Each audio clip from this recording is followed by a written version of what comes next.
Welcome to Reality Tea Times 2, the podcast where we discuss all the trash reality TV we love to hate. I'm Tanika, and we're just going to pretty much jump right into the episode. However, we're going to do a little quick announcement. So, for those who have seen, this came out yesterday. I'm recording on a Saturday, but we now have confirmation that Angela and Michael are also going to be on this Last Resort show. So, me and Ava have discussed in terms of if we're going to cover Angela and Michael. And here's what we'll do. Ava doesn't at all want to talk about Angela and Michael. I am perfectly fine not covering Angela and Michael. However, if I'm on my own and something interesting has come up from them, I will briefly, very, very briefly talk about it. Otherwise, we will not be covering Michael and Angela. And as I've mentioned before, we will not be covering Big Pred and Liz either.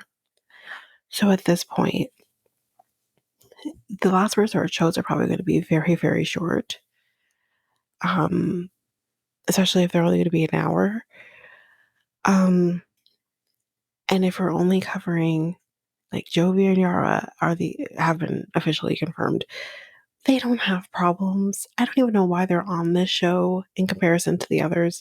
I don't know why they're on the show personally. So there's not going to be much there.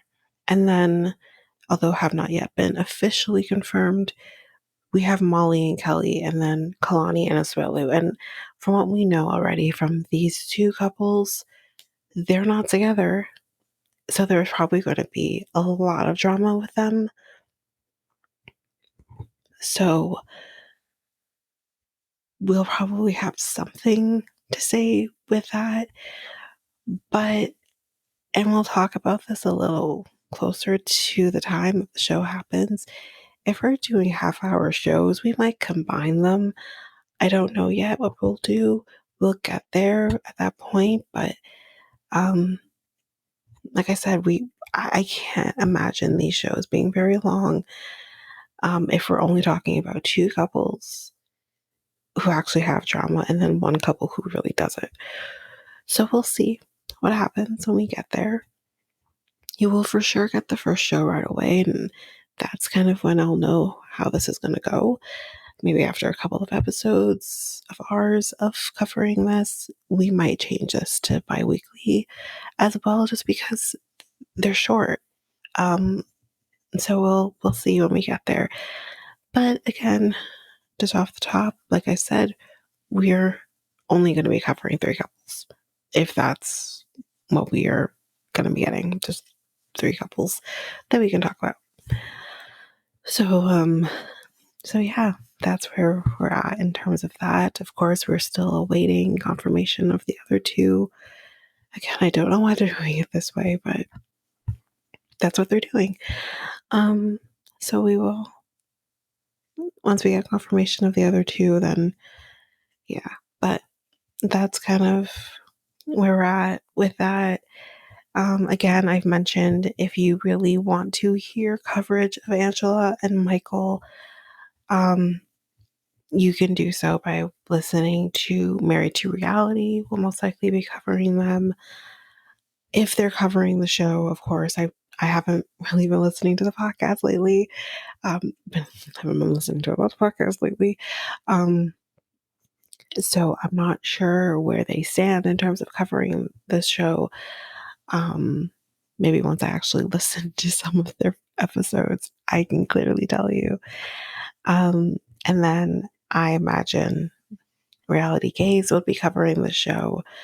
And I'm pretty sure they do cover Michael and Angela as well, unless they choose not to. But I know they have covered her in the past, so they'll cover her as well. Cray Cray will not be covering them. Well, 90 Day Cray Cray, they do not cover her, so you can't go to them either. You want to get coverage about her. Um, but yeah, that's kind of where we're at with that.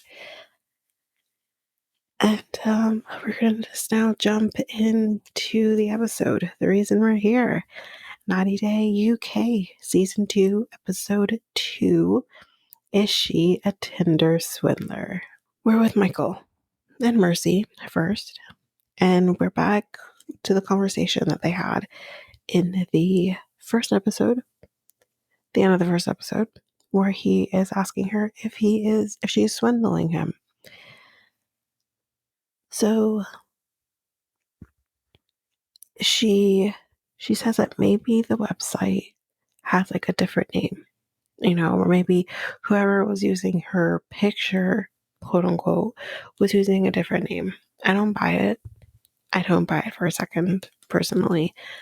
But as we will find out later on, I think in the third episode, that maybe that is a possibility. That maybe it was a different name, but maybe it wasn't somebody else. But we'll get there in the third episode. So he doesn't mention whether or not he has sent her money. But as we know already, he is paying for the entire wedding. And I guess she isn't contributing. It's not very clear on whether or not she's contributing at all to the wedding, but yeah. Anyway, so I realized actually, to clarify, this was still his conversation with James. I'm getting ahead of myself, but this is his conversation with James, and that's where he says like he could see there was a different name attached to the website. Anyway, everything else is fine. So he goes home and he calls Mercy and he tells her what he has been told. And she says, she says that maybe someone was using my pictures. She says, if you don't trust me, then tell me. She says, you have seen my ID, but she does say, like, do you want to see it? I don't know what showing her ID has to do with anything. I think, like, yes, it can confirm that you are you. You are who you say you are. However, that doesn't mean you didn't swindle people. That doesn't mean anything. But we find out the reason he's seen her ID, again, as mentioned, we find this out later on in the next episode. Because I thought that odd as well. And he does ask to see her passport. And she literally says, what the fuck? And tells him to fuck off. And she says that she doesn't swindle people. I don't know if that's fully the truth, but anyway. In the next scene, we see that she says, again, that maybe someone is using my name. She says, if it was me and I was swindling, I would have swindled you a long time ago. Again, I will have thoughts, but I will save my thoughts to the next episode on how weird that is for her to say. Anyway, it seems that he's starting to believe her, and she basically makes him apologize to her for saying anything about this, and he does. And that's basically the end of it. And I'm like, why are you so quick to, like, believe? So, in the next scene, he is meeting up with his friend, James. And, guys, here we go. He does have to provide a dowry, but come on, we're calling it bride price. So he tells us what he has to provide to her family / the elders. And he has to give 15 cows, 48 goats, 3 bags of maize, 4 bags of beans, 50 kilos of sugar, blankets, duvets, a mattress. Altogether, this totals $5,000. And he says he has no regrets. He does show James the page, the website with the swindling thing. And Michael says he's sharp. You are? Because you actually buy this. Here's the thing. What he doesn't seem to understand is this is like a Jenny and Submit situation. He was being swindled initially, 100%. Whether or not he's being swindled now is to be determined. And again, I have watched the 3rd episode, so I have my thoughts and I'll obviously leave it till then, but it's yet to be determined. But you were swindled initially. She was attempting to probably do that because she literally said she was bored and just wanted someone to entertain her. And she probably was trying to get some money out of that. Anyway. Now, in the next scene, we see that he is going wedding ring shopping. He wants to find a ring that's about 200 to 300 pounds.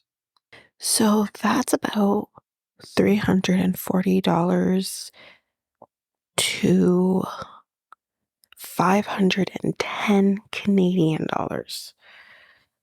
So that's not a lot. That's not a lot. I have literally said this to my boyfriend that I don't care how much the ring costs. I'm fine with something beautiful and what I'm looking for. I don't care how much it is because it's not about that. It came from you. I don't care about that. That's personally me. But I feel like Mercy will care. And that's not a lot of money.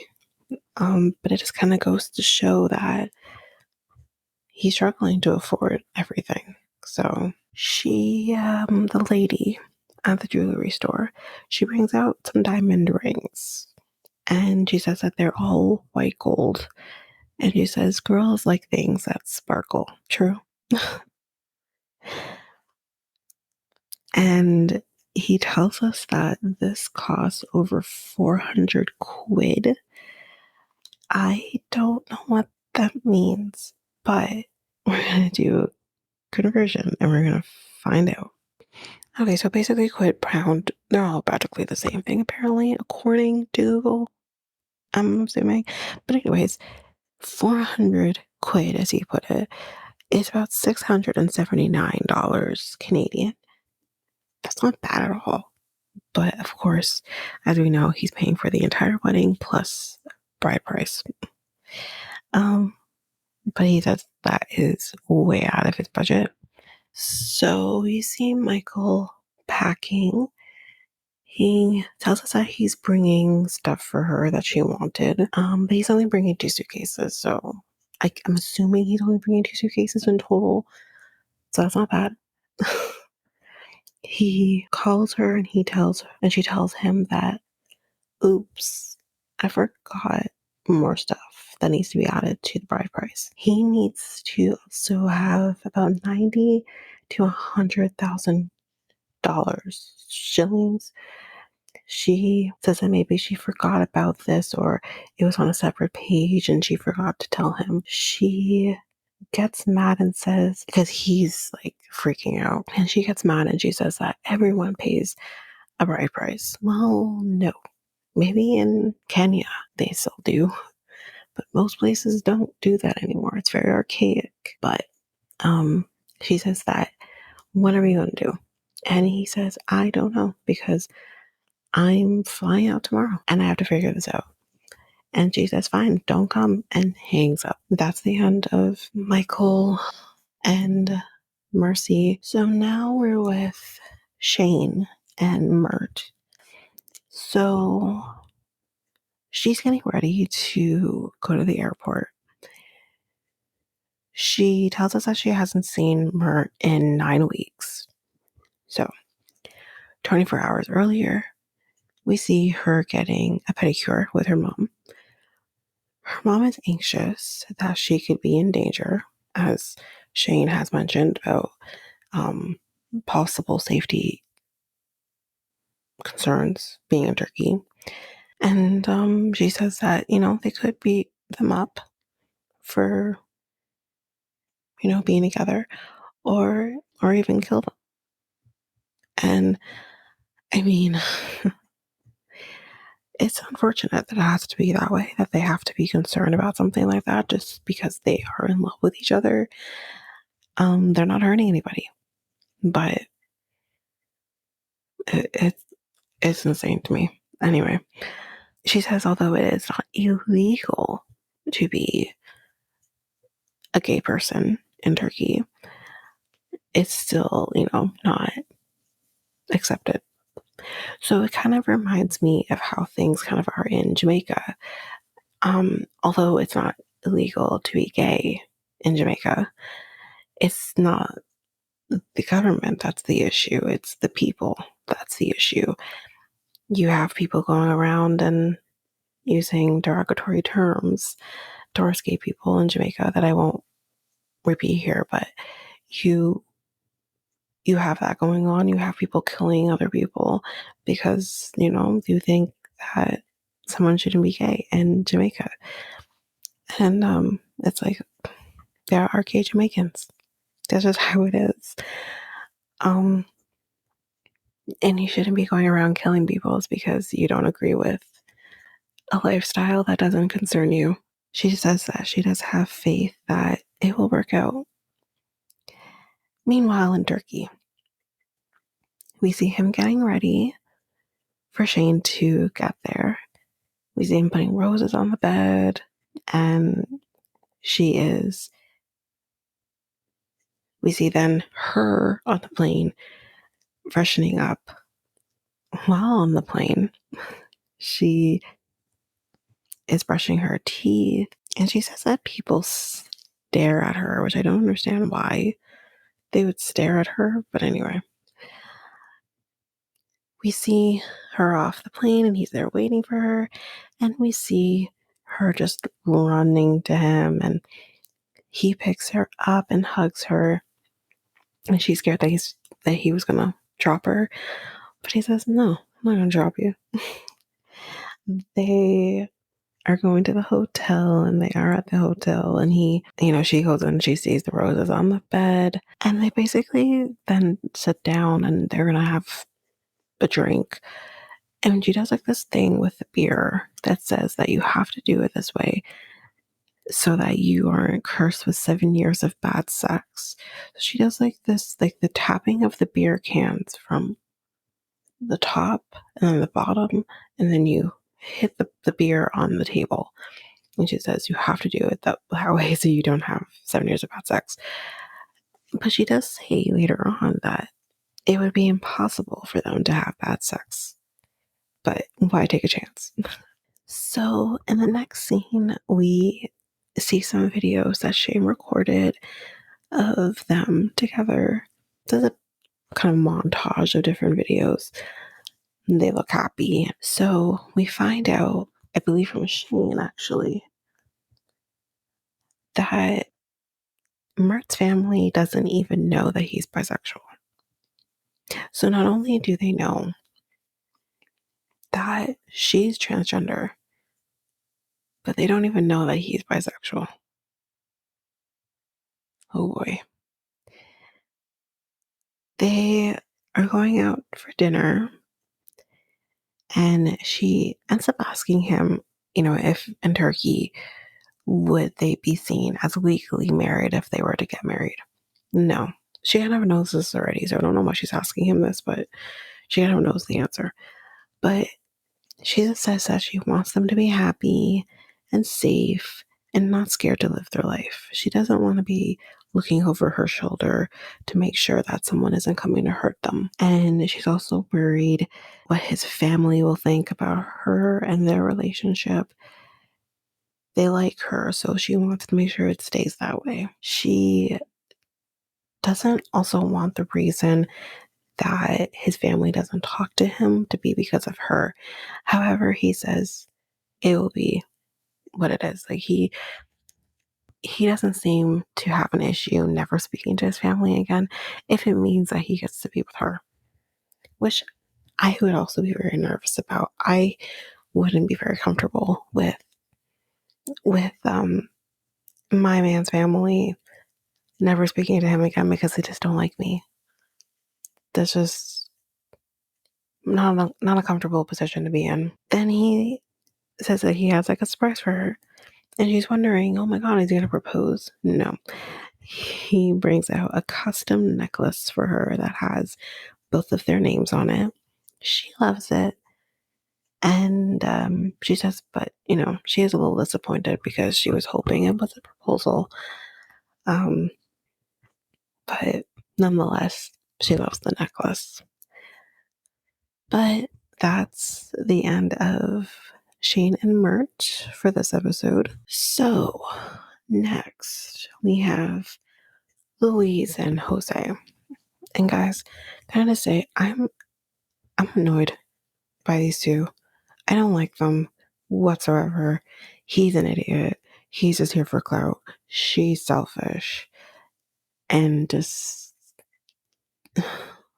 I'm so over them. And it's only the second episode. Well, I've watched all three. So it's only been 3 episodes, but we're only talking about the second one. So it's only been 2. Anyway, so we see Louise packing. And her son, Jesse, he comes to talk to her. And, he says again, he's very concerned about her going. And she says, I'm going. And she says she has no choice. Ma'am, you always have a fucking choice. You chose to do this. So don't fucking sit here and say to your son, you have no choice but to marry a fucking stranger. What the fuck? Anyway, she says it's a risk she has to take, or she will never meet him. What's the problem? I don't see no problem. Don't meet him then. Don't meet him then. It's real fucking simple. Move the fuck on. Oh my god. Anyway, she then tells us and then Jesse that she got a message from someone saying that he uses his music videos to be able to have sex with prostitutes. And then Jesse says, and you still want to go? Thank you, Jesse. You're so smart. Actually, it's not even so much that he's smart. He just has common fucking sense. I'm sorry. If I knew, and you know what? I don't even care if certain people are listening to this right now. I have been in a situation where I found out that someone I was sleeping with a prostitute. And I lost my ever loving mind. Initially, he didn't know. We'll say that. Not like he was paying for services or anything like that, but he initially didn't know. But eventually he did. And he continued. And I'm just like, what the fuck? I'm done. I'm not going to deal with that. It's not so much that I have an issue with prostitution. It's not so much about that. But if that goes against, we should say prostitution, sex work. It's not so much that I have an issue with that. But if that goes against your morals and what you are comfortable in dealing with, then don't deal with it. It's real simple. Don't deal with it. Don't go over there and say, well, you're going to have a conversation with him. my guy doesn't speak English. So what conversation can you have with him in person that you can't have with him over the phone? Anyway, she says that she spoke to him about it, but he says that he didn't sleep with prostitutes. Sure. I don't know if he necessarily slept with a prostitute or sex worker. I don't know if he necessarily did that. But do we think for a second he hasn't slept with somebody? Anyway, we'll get there. Jesse's just frustrated at this point.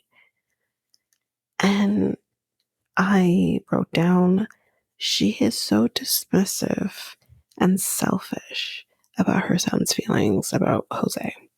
And I said that I can't. At that point, I lost all respect for her. I really did. I'm like, your son is literally practically begging you not to go and do this. And yet you're still going to go and do this. But yet still be concerned that your family won't be there when you come back. You can't have it both ways, ma'am.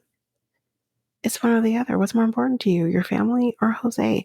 But as we will kind of see, clearly she's made her choice. Jose is more important than her family. I don't know why she's complaining. Anyway. Meanwhile, with Jose, I swear to God, if he keeps singing this stupid song, which he does continue to sing this fucking song, I will fucking lose my mind. I will do anything to hear the BGL song again. I don't want to hear the song. I can't. What the fuck is chicken? What does chicken mean? Why is her nickname chicken? Oh my God. Anyway, he says that he's nervous to meet Louise and he's going to the airport to pick her up. And we see her at the airport. She's meeting him. She kind of hesitated to hug him a little bit, but she says that she was, I guess, in shock and seeing him or whatever. I felt nothing when they hugged and potentially kissed. I felt nothing. Nothing at all. I don't care about these two people.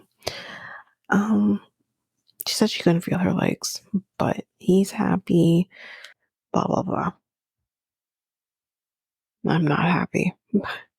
Anyway, she tells us that he normally lives with his grandmother, but he ended up booking an Airbnb for when she's there. I'm confused because didn't she tell Jesse that he was going to be staying at a friend's house and she was going to be with the friend as well? So did she end up having a conversation with him and saying, you know what, maybe we should get our own space? Because we didn't see that. So I was a little confused. Like, I'm wondering, did she lie to her son? Or was she given wrong information? Or did they decide last minute to get an Airbnb? I was very confused. And he also put rose petals on the floor and on the bed.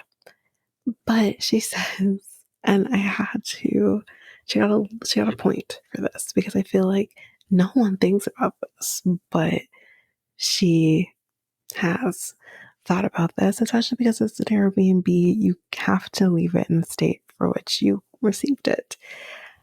She says, all I can think about is I have to clean up these rose petals and the pollen and all of that. And that's all she can think about.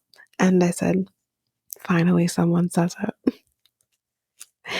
Anyway, she says the bed is really small, and as they kind of demonstrate, they're really just rammed together. And I thought, oh, maybe it's a double, but let's just say, guys, I have a double. And we don't have an issue with that. If you catch where I'm going with that, we don't have an issue with the double. But it's not a lot of space for sure. Like, you couldn't do that long term. But this bed's clearly even smaller than a double. It's probably a twin or single, I guess. Maybe twin is also a double. But anyway, yeah. Anyway, they'll figure it out. And the next scene, we see their interactions and them trying to talk to each other. And I think he was gonna make coffee, but she's trying to talk to him. He doesn't understand what the fuck she's saying. He just keeps saying, "It's good," I believe is what he kept saying to her. "It's good. It's good." Like, he just kept saying that. And it's like, and she's like, "I wish that he could understand." Well, then don't date someone who only speaks Spanish then, if you want someone that understands you. And she keeps saying, like, "What are you doing?" But I think he thinks she's saying, "How are you?" And he's saying, "It's good," or "I'm whatever." Anyway, they just can't speak to each other. And I thought in this moment, I'm like, okay, where is your translator app? Because if you guys cannot speak to each other, you should have the translator app going instead of trying to make this work without the translator app. Anyway. So, yeah, as I said, he's making coffee and he clearly doesn't even know how to make coffee because he's trying to make coffee in the kettle. And she says, "No, that's not how you make coffee." And I said at this point, he just sounds like a caveman when he's trying to speak English. He doesn't sound that way so much when he's speaking Spanish. He's clearly, obviously, speaking much better in his own language. However, in English, he just sounds like a caveman. And I said, this can all be avoided if y'all get to speak with a translator app. But anyway, she says that she is going to bring up this whole prostitute talk. And I think at this point, they were at the restaurant, or if you want to call it a restaurant. And she asked him if he has had sex with anyone. And she tells us that if he did, she will leave him. And that's how it ends. I'm pretty sure that's actually how the entire episode ended. So that is the end of the episode. Guys, if you liked this podcast, please share Reality Tea Times 2 with everyone in your life. If you also like the podcast, make sure you hit follow or subscribe on your favorite podcast app so that you don't miss a single episode. Also, if you want to leave some reviews or rate us to let us know how you feel about the podcast, which would be greatly appreciated. You can do so on either Apple Podcasts or Spotify. If you are an avid YouTube user, you can listen to this podcast on YouTube at Reality Tea Times 2. If you want to connect with us, you can do so by following us on either Facebook or Instagram at Reality Tea Times 2. You can also email us at realitytimes2@hotmail.com. You can also go to our website where you can listen to all of the episodes and also get links to our Facebook, Instagram, and YouTube pages. And that's at realitytimes2.aludu.com. All of that information will be in our show notes. Well, that's it for now, guys. Thanks. Bye.